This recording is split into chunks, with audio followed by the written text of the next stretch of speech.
Yo, what's going on, everybody? It's your boy Naruto Explain here, bringing you guys another review for Boruto Naruto Next Generations, episode 289. And now that episode 289 is done and in the books, we're moving closer and closer towards that eventual forest battle that's going to take place with Code coming up soon. And I gotta say, man, this episode, the art in the episode looked really good. You can really tell where there have been a lot of corrections that were done with the art style itself. I like the extra scenes that we got in the anime that really kind of add more layers to some of the scenes, as well as actually taking the time to show that Boruto is afraid of his karma seal, something that we were told in the Boruto manga, but we're actually seeing it. And as longtime viewers of the channel know, I'm a big proponent of not necessarily telling us how characters feel and telling us what characters are feeling and etc., but more so actually showing it to us. And this is a great example. The manga had the panels where it showed us that Boruto is saying he's worried the next time he uses karma he's going to hurt people, and in the last episode we had Boruto say that. However, what we have here is during the training montage that goes on with Himawari, Boruto has a PTSD moment where he's thinking about having the karma seal activated and standing over Himawari's unconscious body, maybe even dead body, because we don't see the body itself, but we know that that's what Boruto is thinking about. So this was a great addition. The episode is littered with small moments like this that weren't in the manga that further flesh things out. And the last thing I'll say is that I like that we're continuing this shift over towards having the characters in their manga designs. I was a big fan of actually seeing Boruto with the manga design, and in this episode we see Shikadai and we see Daemon in his manga design. We also see Sumire in our manga design. So I'm hoping that we continue to make that shift, because for all the issues I have with Ikimoto, the current mangaka for the Boruto manga, one thing I will never say is that the man has bad designs. And I think that we're long overdue to see the character designs that he's been doing for the last 7 years in anime format. So with my initial thoughts out of the way, let's back things up and get into the review itself. So I like how the episode opens up with the flashback scene where Kawaki's thinking about Code choking him out, and after the credits you have a moment where Amado is talking to Kawaki and he's telling him about the sad reality, which is the fact that he is always going to be a vessel for Ishiki Otsutsuki. And I will say this here, before recording the review, I was responding to some comments on YouTube, and one of the comments I got was from someone who was saying, I still don't understand how Kawaki is being referred to as the vessel for Ishiki. And so I want to address this now without going into manga spoilers, but essentially what Amado is saying here, if you didn't understand it, is that Kawaki still is a vessel for Ishiki. Ishiki's power is still inside of him. He just does not have a karma seal in order to access that power, but the power itself is still in there. Just because Ishiki's soul is no longer attached to Kawaki does not mean that the power itself is gone, because when Kawaki had that karma seal, it still extracted Ishiki's power and Ishiki's genetics into Kawaki. The only thing that changed is that when Kashin Koji killed Jigen, Kawaki's karma seal went away, but the power itself didn't go away. So I'm hoping that that explanation helps. But what we end up seeing is that after Kawaki gets that explanation, and after Amado throws out the line that he does not think that Naruto can actually defeat Code in a one-on-one battle, Kawaki ends up leaving. And I thought it was interesting that the scriptwriter for this actually cut out the line where Amado says it's impossible to calculate how much power Naruto's lost without the Nine Tails, and that he can't say for certain, but if he had to guess, Naruto would die in a battle against Code. And this one, they just jump straight to it and say they think that Naruto would die in a battle against Code. So that was an interesting choice right there, but given how much extra stuff we got in the anime episode, it makes sense to rephrase everything in the way that you do and shorten it down. The scene then shifts over to where you have Ada begging Code to try and spare Naruto, and the reason why she wants Naruto spared is because she's worried that killing Naruto will make Kawaki hate her if Kawaki ever finds out that Ada is helping Code. And so we get a moment where Code says like, hey, I said I was gonna spare Kawaki, but everybody else on that list, all of them gotta die. And you have a moment where Ada is bossing around Bug, and you see how Bug is cussing out Ada and Code inside of his mind. And one thing I thought was very interesting here is the fact that we can clearly see that Bug is trying to resist Ada, but he can't fully resist her. And what I also like about this is the fact that Ada's continuing to show some of the value that she holds towards Code, because she tells Code like, hey, we just need to be patient.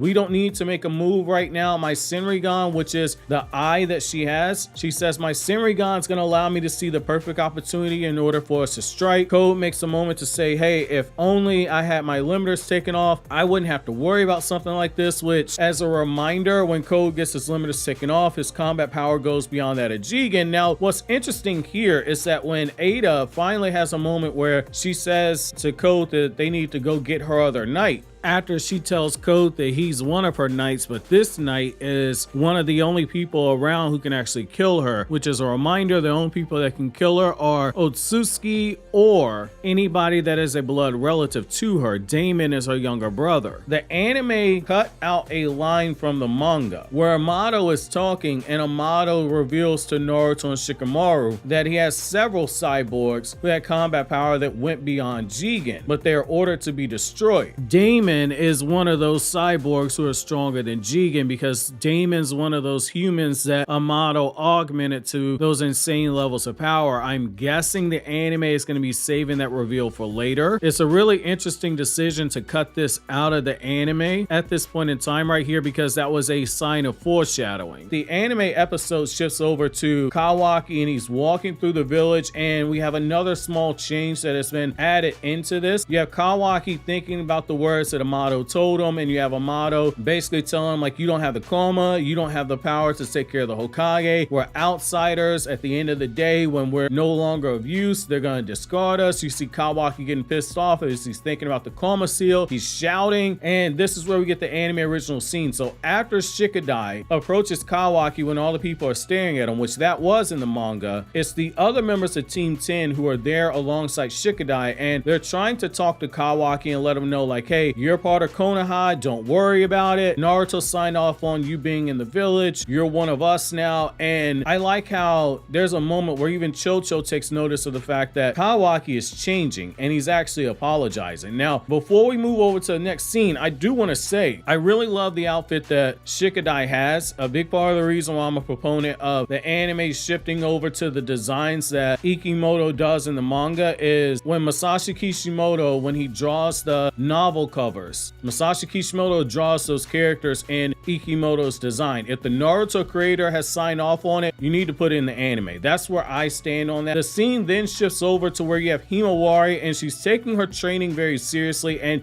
she's asking Boruto if Boruto will train alongside her. And you see Boruto trying to make moments where he can back out of the training, and Boruto has a moment where as soon as Himawari touches him, he gets a vision of the future where he's harmed Himawari. He's looking down at his karma seal, and Boruto just immediately runs away. Again, this is not in the manga, but this is a great opportunity to just show you that Boruto's soul is conflicted. Now, the scene then shifts over where you have Sumire, and she's confronting Amado, and Amado just gets right to it. And he says, like, hey, okay, so Shikamaru put you up to this. And if I'm not mistaken, in the manga, Amado low-key calls her stupid for coming right out and approaching him in the way that she did. However, what Amado ends up telling her is that, like, hey, you're right about me trying to give Kawaki karma again. I have my own reasons for it. I'm not going to tell you what those reasons are, but at the end of the day, that power of Ishiki is still inside of Kawaki. He just doesn't have a way to access it, but if he had karma, he would have a way to access that power. And you can see Sumire freaking out. You can see the troubled expression on her face. We then move over where we have this scene where Kawaki is on top of the Hokage monument. He's sitting on top of Naruto's Hokage head. He's looking out at the village. And while he's doing this, Hinata is asking Boruto, have you seen Kawaki? I'm almost done making dinner. Naruto's reading the newspaper, and Naruto puts the paper down and he goes looking for Kawaki. And when Kawaki tries telling him, like, hey, like, I'm tired of eating the food, Naruto's like, dude, stop the cap right now. You always eat every grain of rice that's on the plate when Hinata's cooking it. And we get this really heartwarming scene where Naruto scoops up Kawaki and he tells him, it's time for us to go home, my stupid son. So I did like seeing that because it gives us this moment where Naruto is acknowledging Kawaki as his son. And that's really good closure for that character. That's Naruto coming full circle into not just talking the talk like Hiruzen did, where Hiruzen said that everyone inside the village is my family. Naruto actually brought Kawaki into his family because Kawaki had nothing. Now, the other thing we get in the episode is that Ada and Code are in the other part of the hideout, and you have this moment where they open up the chamber where Daemon is at. And when Code is looking, Daemon moves so fast that he's able to sneak up behind Code and jump on top of him. And once Daemon has his hands on top of Code, Ada warns Code, do not under any circumstances try and harm him. And that's when Boro's guards, they end up showing up, and they talk about the orders that they have, that if Daemon and Ada ever got out of their chambers, that they were ordered to destroy them. This comes after Code gets shot down by Ada, and you got Daemon, perfect voice actor by the way. Daemon's just talking real smug towards Code, making fun of him because Ada says that Code isn't her type. We see some of Daemon's abilities, and basically it's auto reflect, where Daemon is able to reflect the killing intent that other people have towards him. So any attacks that are aimed at him, they automatically bounce back at the person. There's a weakness to the jutsu itself that hasn't been displayed, but I will say if you pay very close attention to the scene, you'll be able to figure it out, because just as Jigen Sukuna Hikona had a very simple weakness, it's the same thing here. There's a very simple weakness. It's very childish when you look at it. Now, after all those guards end up being taken care of, we have a moment where Code is trying to immediately test out Daemon's abilities and find out what the weaknesses are, and he's thinking very quickly on his feet to try and get Daemon to reveal more about them. And Daemon starts to tell him how his powers work, because Code explains how his claw marks work, and Ada steps in and she tells Daemon, I've told you before, don't reveal all your secrets too easily. And we have this moment where Code confronts Ada and says, you're hiding other powers, aren't you? And Ada just has the line where she says, who knows? Now in the manga, what she says is a little bit more cryptic. In the manga, what Ada says is that, wouldn't that be interesting? She neither confirms nor denies it. You kind of get the same thing here. I kind of prefer the manga dialogue a little better. Now the episode shifts over after that, where you have the Uzumaki household and they're all eating the dinner as a welcoming party. You can tell that Naruto realizes that there's a change going on inside of Kawaki. They're using this welcoming party to try and bring down some of the tension building inside of Kawaki. Naruto is watching with a smile on his face when Boruto gives Kawaki his headband, and there's a scene that got cut from the manga where Kawaki tries on the headband. You really don't need it, just because of the fact that Kawaki's already tried out a headband before in the anime, so you don't really need that scene. Though I will say there was an extra scene added in here where Himawari is asking Kawaki, if my brother ever loses control, can you do whatever is needed in order to try and save him? And Kawaki has a moment where you see half of his face, and Kawaki says, of course. I like that we're continuing to build off some of that comfort that